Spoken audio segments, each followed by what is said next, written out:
வணக்கம் அனைவருக்கும் இனிய ஆங்கில புத்தாண்டு வாழ்த்துக்கள். முன்கூட்டியே அட்வான்ஸ் பொங்கல் வாழ்த்துக்களையும் இப்போ தெரிவிச்சுக்கிறேன். மதுரைக்கு இன்னைக்கு ஆண்டுடைய துவக்கத்துல இத நான் காசி விஸ்வநாதர் கோயில்ல இருந்து துவங்க போறேன்.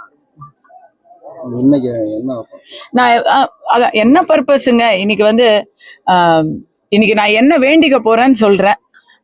நாட்டுல பெண்கள், குழந்தைகள், வெளியிலிருந்து வந்திருக்கக்கூடிய புலம்பெயர் தொழிலாளர்கள், ஆசிரியர்கள், செவிலியர்கள், விவசாயிகள், தொழிலாளர் நல சங்க ஊழியர்கள், பொதுவாக தமிழ்நாட்டில் இருக்கக்கூடிய பொதுமக்கள் அனைவருக்கும் நல்ல காலத்தை கொடு, உண்மையான வெளிச்சத்தை கொடு, விடியலை கொடு, உண்மையான வெளிச்சத்தையும் விடியலை கொடுன்னு நான் காசி விஸ்வநாத சாமியை கேட்டுக்க போறேன். திருப்பரங்குன்றம் மலை மேல எப்படி தீபம் எரிய போகுதோ அதே போல எங்களுடைய வாழ்க்கையிலையும் வெளிச்சம் வர வேண்டும் அப்படின்னு வேண்டிக்க போறேன். ஸ்டாலின் தான் வர்றாரு, விடியல் தர போறாங்க. உங்களுக்கே இந்த கேள்விக்கு பதில் தெரியுங்க. நான் இதோ 5 வருஷம் ஆயிப்போச்சு. அவரு சொன்ன சொல் தவறாமல் அதே அந்த சொன்ன சொல்லல நிக்கணுமா இல்லையா? விடியல் தர போறாருன்னு சொன்னாங்க. அப்ப விடியல் தந்துட்டாருன்னு சொன்னா பேச்சு மாறினதா ஆயிரும் இல்லையா? அதனால அதை ஃபியூச்சர் டென்ஸ்லயே வச்சிருக்கிறாங்க. நீங்க உங்களுக்கே தெரியும், இப்போ 1ஆம் படை வீடான திருப்பரங்குன்றத்துல நின்றுகிட்டு 6ஆம் படை வீடான திருத்தணியை பத்தி நம்ம பேசுறோம். திருத்தணியில பேக் டு பேக் ஒரு நாள் ஒரு பாவம் வாயில்லாதவர்கள்னு சொல்லணும், புலம்பெயர் தொழிலாளர்களுக்கெல்லாம் நம்ம மொழி தெரியல.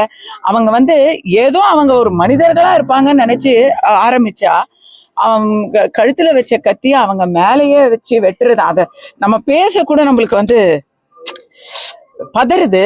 அதை பார்த்து அதுவே ஓயாத நேரத்துல அடுத்த நாள் ஜமால் என்கிற ஒரு முஸ்லிம் பெரியவர், அவருக்கும் அதே போல தாக்குதல், வெறி தாக்குதல். அப்ப ஜாதி, மதம், மனிதம் எல்லாத்தையும் கடந்து என்ன இருக்குன்னு பார்த்தா போதை தான் இருக்கு தமிழ்நாட்டுல. இல்லைன்னா நேத்து ஒரு இசையமைப்பாளர் எழுதியிருக்காரு, நீ அங்க என் ஸ்டூடியோ 10 வருஷமா இருக்கு, இந்த ஏரியால இப்ப வெளியே தலை காட்ட முடியல, பயமா இருக்கு, போலீஸ் அடிச்சா கூட சிரிச்சுக்கிட்டே இருக்காங்க அப்படின்னு சொல்றாங்க. 2 காரணமா நான் பாக்குறேங்க. திருத்தணியில இன்னைக்கு நடந்தது ஒரு நாள் சம்பவம் கிடையாது. இது நீர் பூத்த நெருப்பா அங்கொன்னு இங்கொன்னுமா செய்திகள்ல முதற்பக்க செய்தியா தலைப்பு செய்தியா வராம இத்தனை நாள் போயிடுச்சு. ஆனா நான் ஒண்ணு சொல்லட்டுமா? ஃபர்ஸ்ட் ஒரு சமூகத்தினரை பல்லாண்டுகளுக்கு முன்னாடி இந்த திராவிட இயக்கம் ஆரம்பிக்கும் பொழுது ஒரு சமூகத்தினரை பார்த்து இவங்க நம்மாளுங்க இல்ல, இவங்க வேத்தாளுங்க, வந்தேரிகள் அப்படின்னு சொன்னாங்க. தமிழர்கள்ல பிராமண சமூகத்தை பார்த்து நீ வந்தேரின்னு சொன்னீங்க. அடுத்தது இந்திக்காரங்களை பார்த்து வந்தேரி, இந்தி எதிர்ப்பு அப்படின்னு சொன்னீங்க. சில நாட்களுக்கு முன்னாடி பாஜக உள்ள வந்துரும்னு பூச்சாண்டி காமிச்சிங்க. இப்ப வடக்குல இருந்து பாவம் வயிற்று பொழப்புக்காக வரவங்களை வடக்கன், பீடாவாய, பானிபூரி அப்படின்னு அமைச்சர்களே பேசுறாங்க. இப்படி ஒவ்வொரு இடத்துலயும் அவன் வேத்தாளு, அவன் நம்மால் இல்ல அப்படிங்கிற ஒரு விஷத்தை பரப்பியாச்சு. அந்த வெறுப்பை வந்தாரே வாழ வைக்கும் தமிழகத்துல யாராவது வர்றதுக்கு பயப்படுறாங்க. இது இன்னைக்கு நேத்து நடக்கலையே. 2023 பீகார் சட்டமன்றத்துல இத பத்தின பேச்சு வந்துச்சா? அப்ப இங்க நாம எல்லாரும் குதிச்சோமா, ஐயோ முறையோ அப்படின்னு ஸ்டாலின் அவர்கள் லெட்டர் எழுதி பீகார் வரைக்கும் ஆள் அனுப்பிச்சு அங்க அந்த பிரசாந்த் ஏதோ அந்த ஒரு நபரை கைதெல்லாம் செஞ்சாங்க, பேஸ்புக்ல பதிவு போட்டதுக்காக. எங்க தமிழகத்துல எல்லாரும் நல்லபடியா இருக்காங்கன்னு சொன்னாங்க. இதுதான் நல்லபடியா இருக்குப்ப இன்னைக்கு. அப்ப இது அவன் வடக்கத்தியானுங்கிறதுக்காக இல்ல, ஏன்னா அடுத்த நாள் எங்காலேயே நாங்க வெட்டிட்டோம் அப்படின்னு இன்னைக்கு சொல்றாங்க. இதெல்லாம் வெக்கக்கேடா இல்லையா? மூளைக்கு மூளை சாராயமும் போதை மருந்தும் கிடைச்சிக்கிட்டு இருக்கு. அதெல்லாம் யார் கணக்குல வருது? யாரு போலீஸுக்கும் சட்டம் ஒழுங்குக்கும் மினிஸ்டருங்க? இன்னைக்கு கேட்டா இரும்பு கரம், எந்த கொம்பனும் என்ன குறை சொல்ல முடியாதுன்னு சொல்றாங்க.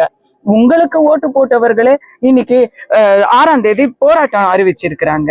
எதுக்காக அறிவிச்சிருக்கிறாங்க? அதிக ஊதியத்துக்காகவா? இல்ல வேற ஏதாவது புதுசா ஏதாவது கோரிக்கையா? இல்ல, நீங்க கொடுத்த தேர்தல் வாக்குறுதி இதோ அடுத்த தேர்தல் வருது, எப்பதான் நிறைவேற்றுவீங்க அப்படின்ற ஒரு காரணத்துக்காக தான் நம்ம நிக்கிறாங்க. ஆசிரியர்கள், செவிலியர்கள், விவசாயிகள், தொழிற்சங்க ஊழியர்கள், டிரான்ஸ்போர்ட், ஏதாவது ஒரு டிபார்ட்மெண்ட் பேலன்ஸ் இருக்கா சொல்லுங்க? இருக்கிற அமைச்சர்கள் எல்லாத்திலயும் இன்னும் ஒரே ஒரு டிபார்ட்மெண்ட்ல தான் யாரும் வந்து வெளியே சண்டை போடல. அது மது விலக்கு துறையில மட்டும்தான் இன்னும் வெளியே வந்து யாரும் சண்டை போடல. ஏன்னா அவங்களதான் வந்து போதையிலேயே வச்சிருக்கிறோமே நம்ம. இதெல்லாம் சேர்த்துத்தான் இதுக்காகத்தான். ஏன்னா இனிமே தமிழ்நாட்டை, ஒரு காலத்துல ரஜினி அவர்கள் சொன்னாரு தெரியுமா, தமிழ்நாட்டை கடவுளாலையும் காப்பாற்ற முடியாது அப்படின்னு.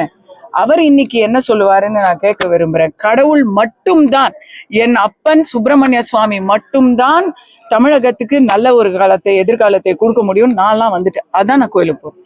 ரஜினி அன்னைக்கு சொன்னாரு கடவுள்னால கூட காப்பாற்ற முடியாது, ஆனா இன்னைக்கு விஜய் நான் காப்பாத்துவேன்னு சொல்லி வர்றாரு. அதை எப்படி பாக்குறீங்க? நம்பிக்கை தானே வாழ்க்கை. போதைன்ற மாதிரி சொல்றீங்க மேடம். ஆனா சுகாதாரத்துறை அமைச்சர் மா சுப்பிரமணியன் என்ன சொல்றாரா, தமிழகத்துல 0 கஞ்சாவா இருக்கு, 0% கஞ்சா. நாங்க திமுக ஆட்சிக்கு வந்ததுல இருந்து இங்க கஞ்சா போதை எதுவுமே இல்ல. இந்த கஞ்சாவில ரொம்ப உயர் வகை கஞ்சா நேத்து வேற புடிச்சிருக்காங்க, கிலோவா புத்தாண்டு கொண்டாட்டத்துக்கு. ஓஜி அப்படின்னு நான் கேள்விப்படுறேன். நமக்கெல்லாம் வந்து வெறும் கேஜி தான் தெரியும். இங்க கேஜியா ஓஜி கிடைக்குது. அது ரொம்ப விலை உயர்ந்த நச்சு பொருளாம் அது. அப்ப அந்த ஓங்கிறத தான் சுகாதாரத்துறை முதலமைச்சர் வந்து 0ங்கிறாரு போல இருக்கு. ஏன்னா யார் அந்த சார் அப்படிங்கிற கேள்விக்கும் யாருமே இல்லை அப்படின்னு சொன்னவர்கள் இப்ப எங்க அந்த கஞ்சா அப்படின்னு கேட்டா எங்கேயுமே இல்லை அப்படின்னு தான் சொல்லுவாங்க. அதுக்கே அதோ இங்க ஸ்டாலின் அவர்களுடைய பெயர் தாங்கிய மருத்துவமனையில வளருது அப்படின்னு கேட்ட கேள்விக்கு அங்கன்னும் இங்கன்னும் செடினா வளரத்தான் செய்யும் அப்படின்னு சொல்றாங்க. இப்படி இருந்தாங்க.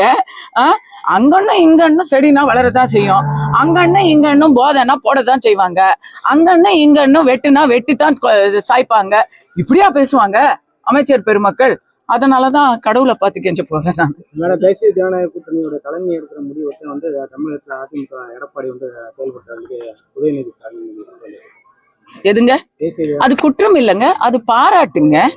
தேசிய ஜனநாயக கூட்டணியில மிகப்பெரிய சக்தியான அதிமுகவும் தேசிய தலைமையான பாஜகவும் இணைந்து எந்த ஒரு பிணக்கும் இல்லாமல் செயல்பட்டு கொண்டிருக்கிறார்கள். அது பார்த்து உதயநிதி அவர்கள் பொறாமைப்பட்டு கொண்டிருக்கிறார்கள். அவர் சொல்றது பாராட்டுங்க. 2 பேரும் சேர்ந்து செய்யறாங்க அப்படிங்கிறது பாராட்டு. அதை வந்து அவர் ட்விஸ்ட் பண்ணி சொல்றாரு. என்ன இப்ப எல்லாரும் வந்து சண்டை போட்டுக்கிட்டே இருக்கணுமா? அவருக்கு எல்லாரும் எதுவும் யாரும் ஒன்னா இருக்கக்கூடாது, இவங்க மட்டும் அப்படியே வள்ளிசா எல்லாரும் ஏமாத்திக்கிட்டே இருக்கலாமா? அவங்களுக்கு ஓட்டு போட்ட அத்தனை பேரும் இன்னைக்கு மனசு மாறிக்கிட்டாங்க தெரியுமா? இன்க்ளூடிங் இன்னைக்கு மைனாரிட்டி ஓட்டுல தான் அவங்க வந்து மெதப்பா இருக்கிறாங்க. மைனாரிட்டி எல்லாரையும் நான் களத்துல போய் பாக்குறேன், எல்லாருமே மாற்றம் வேணும்னு சொல்றாங்க. எல்லாருக்குமே வெறுப்பாயிடுச்சு. RSS அமைப்பு வந்துட்டு அல்கொய்தான்ற மாதிரி வந்து MP மாணிக் தாகூர் சொல்றாரு. அதை நீங்க எப்படி பாக்குறீங்க? இதை நான் வன்மையா கண்டிக்கிறேன். ஒரு மக்களுக்கு யாருமே வராத போது எந்த ஒரு இப்ப கூடங்க ஒரு உசுறு இங்க போயிருக்குதுங்க. பூரணச்சந்திரன்கிற ஒரு தம்பி, எந்த ஃபேமிலி, அவங்க வீட்டுல எல்லாரும் யாருக்காக ஓட்டு போட்டாங்க? திமுகவுக்கு ஓட்டு போட்டாங்க. உதயசூரியனை தாண்டி யோசிக்காத ஒரு ஃபேமிலியில ஒரு உசுறு போகுது. அந்த உசுறு போனதை அரசியல் ரீதியாக மட்டுமே பார்த்து மனிதாபிமானம் கொஞ்சம் கூட இல்லாம வேணாம் தற்கொலை பண்ணிக்காதீங்க, இன்னைக்கு யாரும் உங்களை மாய்த்து கொள்ளாதீர்கள் அப்படின்னு சொல்றதுக்கு கூட அந்த கட்சியில இருந்து யாரும் வரல. தாசில்தார் மட்டும் வேற வழி இல்லாம வந்து பார்த்துட்டு போனாரு. அவங்கள பத்தி கொச்சையா நீங்க வந்து உங்க ஈகோ சிஸ்டம்ல போட்டுக்கிட்டு இருக்கிறீங்க. நான் ஏற்கனவே அவங்க குடும்பத்தை நான் சந்திச்சேன். ஒரு மனைவியால செத்தாரு, மதுவால செத்தாரு அப்படின்னு பச்சை பொய்ய சொல்லி நீங்க போட்டுக்கிட்டு இருக்கிறீங்க. அந்த இடத்துல உண்மையான சேவையும் உதவியும் கொடுக்கக்கூடிய இயக்கங்களை நீங்க வந்து இப்படிதான் சொல்லுவீங்க. ஏன்னா காமால கண்ணனுக்கு பார்த்த இடமெல்லாம் மஞ்சளா தெரியும்னு சொல்லுவாங்க. நம்ம எப்படி இருக்கோமோ அப்படித்தான் நம்ம மத்தவங்க எல்லாரையும் சந்தேகப்படுவாங்க. நல்லவங்களுக்கு நல்லவங்க கண்ணுக்கு தெரிவாங்க, மத்தவங்களுக்கு எல்லாமே தப்பத்தான் தெரியும். தேங்க்யூ.